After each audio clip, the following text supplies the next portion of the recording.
सही समय और सही निर्णय। एक बार की बात है, किसी शहर में एक प्रोफेसर साहब अपने 25 साल के बेटे के साथ रहते थे। वह अपने बेटे की हमेशा कंफ्यूज रहने की आदत से बेहद परेशान थे। उनका बेटा कभी भी सही समय पर कोई काम नहीं करता, कोई निर्णय नहीं ले पाता। इस वजह से कई बार उसकी नौकरी छूटती, लेकिन उसे यह बात समझ ही नहीं आती थी कि जीवन में सही निर्णय कब लिया जाए।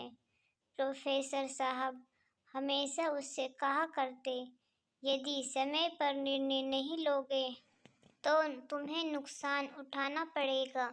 लेकिन बेटे के कान पर जूं नहीं रेंगती। एक दिन प्रोफेसर साहब को एक युक्ति सूझी। उन्होंने अपने बेटे को अपने लैब में बुलाया। बेटा वहां पहुंचा तो उसने देखा कि प्रोफेसर साहब ने एक मेंढक मंगवा रखा है। उन्होंने चूल्हे पर एक पतीले में पानी चढ़ाया और उसे उबलने दिया। पानी जब पूरा उबल गया तो उन्होंने मेंढक को उस पानी में डाल दिया।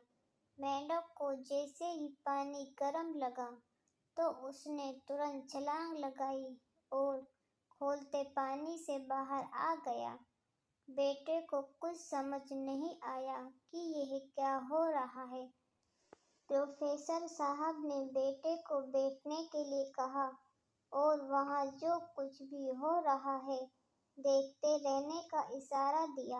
अब उन्होंने एक दूसरे पतीले में पानी लिया, उसमें उस मेंढक को डाल दिया और पानी को गर्म करने लगे। थोड़ी देर में पानी खौल गया, लेकिन मेंढक ने उस पानी से बाहर छलांग नहीं लगाया और कुछ देर में डूबकर मर गया।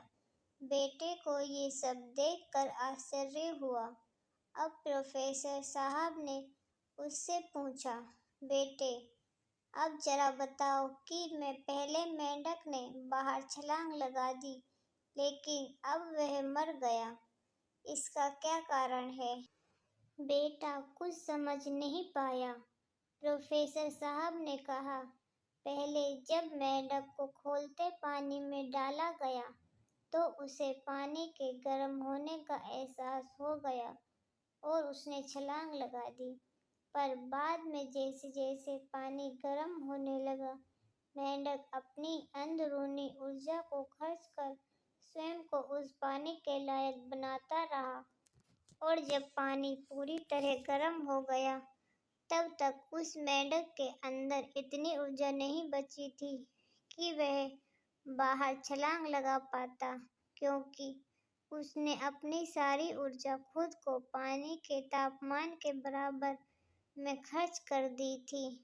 यदि पानी के गर्म होने की शुरुआत में वह मेंढक सही निर्णय लेकर छलांग लगा देता तो उसकी मौत नहीं हुई होती।